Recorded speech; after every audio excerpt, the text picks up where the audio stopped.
everyone, and welcome to Panorama News, your detailed look at Egypt and the world today. I'm Nancy Sarah Barakat, and let's take a look first at the news-making headlines.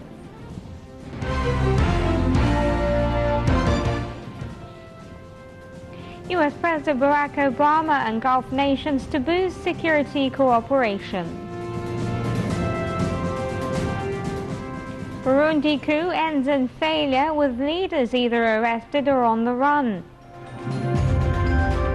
And 800 rescued off Indonesia as pressure for a solution for illegal migration grows.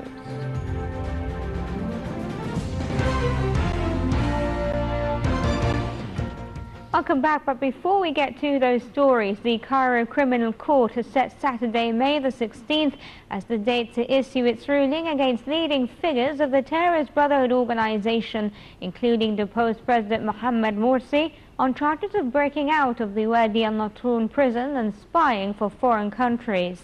The court announced it had concluded its investigations in the case dubbed the Great Espionage, where Morsi, along with 10 other Brotherhood defendants, are accused of espionage and leaking national security documents to Qatar.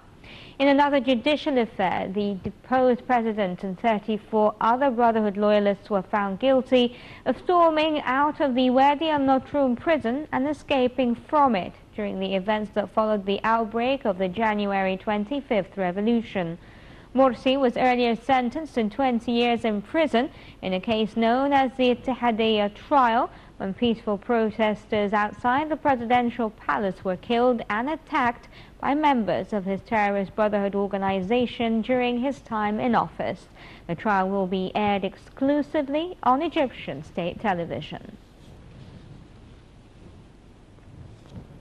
The United Nations humanitarian coordinator for Yemen urged a Saudi-led coalition to ease its inspection regime to allow vital commercial and humanitarian goods into the country.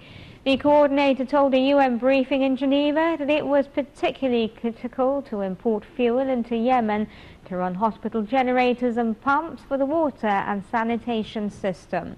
The remarks came as fighting and skirmishes continued in localized areas, including Aden and Taiz, impeding access to civilians despite a 5-day humanitarian truce which started on Tuesday. President Barack Obama has vowed to back Gulf allies against any external attack, seeking to reassure them of Washington's commitment to their security. Hosting the Six-Nation Gulf Cooperation Council for a summit at Camp David, Obama pledged that the United States would consider using military force to defend them. That would also help counter Iran's destabilizing activities in the region. However, the U.S. president stopped short of offering a formal defense treaty that some Gulf countries had sought. The GCC agreed in a joint communique that a comprehensive, verifiable accord with Tehran would be in their security interests. Let's take you now to Iraq, where officials said that 3 near-simultaneous suicide car bombings targeting a government compound have killed 10 policemen. The provincial capital of the western Anbar province, where government forces are battling militants from the Daesh terrorist group. The attack is part of a new push by Daesh to capture areas still controlled by the government in Ramadi.